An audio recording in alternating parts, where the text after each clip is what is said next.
Sure. So the Russians outnumber the Ukrainians in terms of country's population by 4-1, and in terms of military enrollment by 10-1, and in terms of potential draftable population by almost 20-1. They also are drawing upon 70 years of Soviet stockpiling. Now, we've all seen these these photos of rail lines where they're bringing in these old T-62 tanks that were built in the 60s and 70s and from Siberia, and we're like pointing and we're laughing. It's like, it's basically a can with a turret. It's not a great piece of equipment, but it's better than what the Ukrainians have. The Ukrainians didn't modernize their military at all since 1992. They've been relying upon ancient Soviet equipment that has not been maintained at all. And then they're reliant, of course, upon imports from the West, donations primarily. That's been working, but that has a shelf life. The issue is that we don't fight like the Russians and the Ukrainians do. We don't do set piece engagements with large scale artillery assaults and moving slowly. We do lightning strikes. We have an air force. We do deep penetration bombing. We use smart weapons to target logistical centers and command and control depots. The whole idea is, if with enough precise attacks, you can prevent the other side from functioning as a military in the first place, so they can't do a mass formation. That's how we fight. The equipment that you use for that is not something you train up for in a month or a year. That's a career. So the equipment that we can provide the Ukrainians with has to be, I don't want to say dumb, but certainly not hyper smart, something that they can learn in less than 3 months. And in many cases, it's been less than 2 weeks because they've been under so much pressure. So you're not talking tanks, you're not talking advanced artillery, except for very small groups of people who can be brought out of Ukraine to be trained. You're talking about things that your average Ukrainian can throw in a pickup or throw on their shoulder and run to the front. That's javelins, that's stingers. We've already exhausted half of our stockpile. So we're going to be at a point later this year where we have a large, low morale Russian force fighting with bad logistics and outdated equipment against a Ukrainian force that doesn't have weapons. There's no math there. And when that happens, the Russians are going to roll. If the Ukrainians are going to turn the tide, they have to do so in the next 3 to 5 months. There are certain things that they can hit that would break the Russian lines, but they're not easy to get to, especially with the equipment that the Ukrainians are able to use. So I don't want to say this is over, but the midterm forecast here is not a good one for you. Oh no, the Russians have always intended to not stop until they have all of Ukraine, but not stop when they have all of Ukraine. The Russian goal here is to plug a series of geographic access points that allow penetration from outside of the Russian space into it. So the Polish plain, for example, the Bessarabian Gap down in Romania is another one. And unfortunately, Ukraine is between Russia and those gaps. So when the Russians, if the Russians feel that they have subjugated Ukraine enough, they will then expand the war into additional countries. Of the next 9 countries that the Russians are eyeing, 5 of them are in NATO. So the American plan here is to give the Ukrainians everything they can possibly use in order to prevent a direct American-Russian fight. One of the lessons we took from the Ukrainian war in its first week was that the Russians are not capable of complex operations, which is what we do best.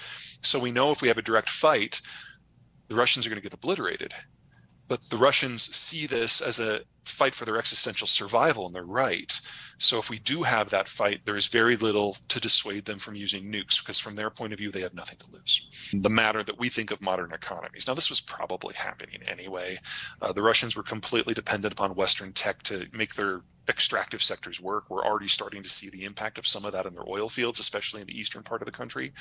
And the Russian demography is among the worst in the world. So the Russian ethnicity was absolutely going to die out at some point over this next 80 years in the century. But if they cannot secure Estonia, Latvia, Lithuania, Poland, Romania, then they've failed.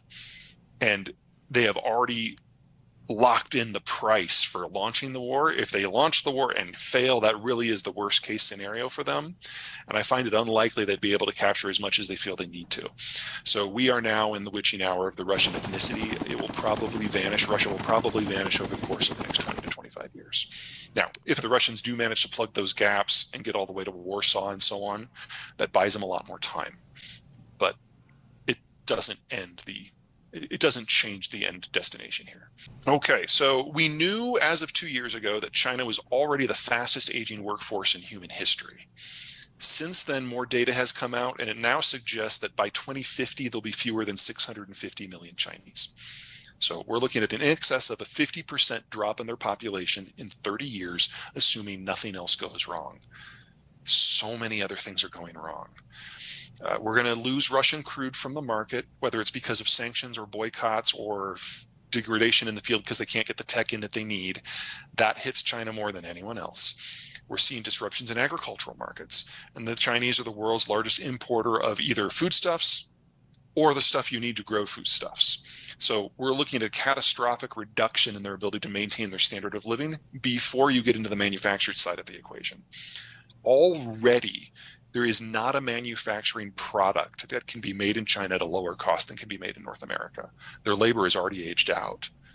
The only reason we think of China as a manufacturing power today is because of the sunk cost of the industrial plant. You have to rebuild that. That doesn't happen overnight. That's not free. We're working on it. But there's no way that China emerges from this decade as a consolidated power. They won't have the people, they won't have the economy, they won't have the energy to keep the lights on. Most Chinese governments, going back for the long 3,500 years of Chinese history, have collapsed because of internal issues. Because you've got a strongly centralized system that tries to suppress everything, and that means you get bureaucratic sclerosis, which ultimately consumes the country from within. Or you get regional power mongers who basically take matters into their own hands and basically secede from the state, and it turns into a war zone among all these little principalities. We are at the extreme of the first at the moment. We will see the extreme of the other one within a decade. I don't think it's an incorrect measurement. You just have to take it in context with a lot of other things. So think of GDP like a baseball. If you throw it up, it goes faster and faster, and then slower and slower and slower and slower and slower. And at the peak, just before it falls, it's the highest it's ever been. China's basically been on that upward curve now for 40 years, but as their demographic situation gets worse and worse, the pace of increase is slowing. And I'm assuming here that Chinese data is a little fabricated anyway. That's just how things are. It's entirely possible that they're past the peak already. I don't know. I don't have access to the internal files of the Chinese system, which actually, let me back up. They don't collect what we would consider a real GDP number. So it's not like we could penetrate their information networks and get that number and find out what the truth is. No, they just don't do it. So their numbers are estimates that come from regional leaders who are trying to succour favor with the central government. And so everything is always inflated. And we've seen that now, that untruth unwind with the demographic data. That's how we know they're missing 100 million people. They just fabricate them in order to get better subsidies. But you have to take into account what goes into the GDP data. Labor force for China, for evaluated economy, is always going to be the most important piece, and they just don't have that labor force any longer. So anything else that piles on top of this, an energy crisis, a materials crisis, a trade crisis, a transport crisis, all of which were in progress, just makes it worse. Well, let's split this into two categories. First of all, most of the countries that we consider competitors, China, Russia, Iran, they are so dependent on globalization. Really, the question should be how are we preparing for their weakness rather than their strength? One of the mistakes that we made in the early post-Cold War years when the Russians fell down is we were neither supportive enough of the Russians to help them become something better and different, nor were we willing to put a bullet into Russia's head to make sure that they were never a threat again. We just kind of muddled through and ignored it. If we do that again, we will, a generation from now, face similar complications in the East Asian and the Middle Eastern and then the Far Eastern theaters. So a little forethought for that I would always support. Second, internally, labor.